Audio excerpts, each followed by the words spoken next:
7 runs, and Bobby V heading to the mound, wanting Andrew Miller. Indians showing no mercy as Beckett leaves the mound. You can hear the boos loudly as Josh Beckett on WEEI leaves the mound last night. Didn't get out of the third inning. Another disastrous performance from a Boston Red Sox starter. Last night, Beckett allows 1 run for every out that he records. 7 outs, 7 runs. A disastrous performance. But to me, his performance after the game was even worse. This thing with the golf, Mike, the fact that he doesn't get this... I just tweeted, again, at ESPN Greeny, I'm not a Red Sox fan. That's not a secret. But I have a lot of respect for Red Sox fans. I love the passion of the Red Sox fan. Yeah. It is much the way I feel about the teams that I root for. And if I'm a Red Sox fan, that guy is dead to me. Dead to me. I don't want to hear it. There is nothing he can do from this point forward that will ever convince me that he gives a darn, and I'm cleaning that up, about the stuff that should matter to a professional athlete. This is the definition of smug.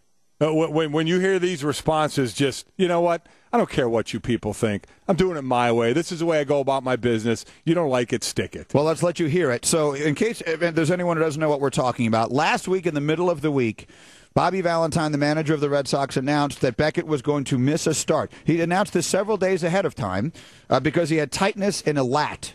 Right, Mike? A lat is your upper back. So, right? Yeah, a muscle in your... The side muscle right here. Yeah, that goes below into your back. shoulder. Yes. It wasn't an injury. This was just, it's a little tight, so he'll skip a start. Okay. Should you be playing golf with that if you were missing a start? If no. Now, that's me. I mean, this, of course, everybody has their own opinion on it. There's not a chance I would be doing that. He went out and played golf on an off day.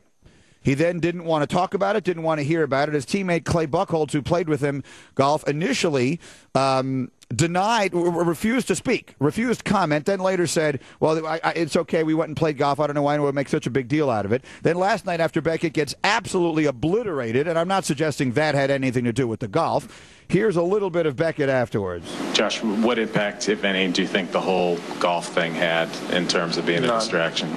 None. Do you have anything to say about that in general? I know it was obviously a big story. Spend my off days the way I want to spend them. Josh, given that you were skipped to start, do you think that people have a right to question why you were playing golf when the team said that you had? Do you understand the perception that leaves when the team is playing as poorly as it has? We get 18 off days a year. I think we deserve a little bit of time to ourselves. Okay, so obviously just not getting it at all. No, I mean, you couldn't be further from understanding what it is people are suggesting. No. He understands it. That's just how he's... Come on, he understands exactly what they're asking. It's just a smug response. And I don't know who that is doing the interview, but I give him credit. He asked all the right questions. He just stayed with it. It was clear Beckett was trying to shut it down. And whoever that is doing the interview, I'd like to give credit where it's due. I don't know who it is. I thought did an excellent job. Gordon Eads, also an excellent job, writing about this on ESPNBoston.com. He writes, Josh Beckett has chosen sides. On one side, everyone who cares so much about the Red Sox that they are even personally affected by the death of a public address announcer. On the other side, Josh Beckett, who mocks the depth of that commitment with an attitude so spectacularly indifferent, Fenway Park would never have lasted 100 years if the legions of players who preceded him had been similarly inclined. I totally agree. He then writes, Beckett foolishly thought this was about golf. It was never about golf. It was about giving a darn, and I'm cleaning that up, or at least offering the illusion of doing so. And that's the point.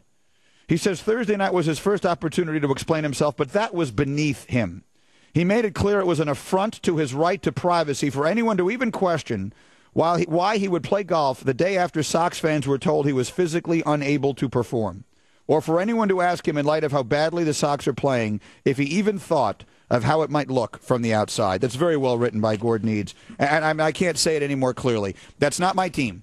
But if it was my team, that guy would be dead to me. Yeah, I don't want to hear it. It's one thing, the situation. And listen, if he were fine and the team was doing bad and it was an off day and he went out and golfed, I wouldn't have a problem with that. Of course not. I wouldn't have a problem with that at all.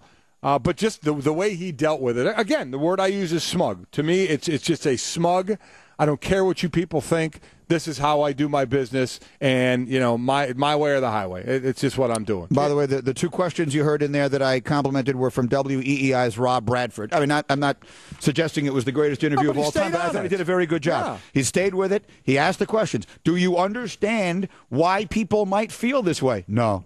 That's my off day. I do what I want to do. We only get 18. You only get 18 off days. Oh, my God, what a difficult life you have, Josh. How about the 6 months at a time that you're not working at all? How's that working for you? For the tens of millions of dollars that you get paid. But you can't, if you're too hurt to pitch, but you're not too hurt to go out and play golf. I mean, forget it. I don't even know. Listen, I'm going to get myself all worked up much more than I need to be over this. I think I can't fathom. Anyway, here's what I'd love to hear. All right? I'm at ESPN Greeny. Defend that. I want to hear it. I'm with you. I want to hear a defense of Josh Beckett in this case. I am open-minded. I am absolutely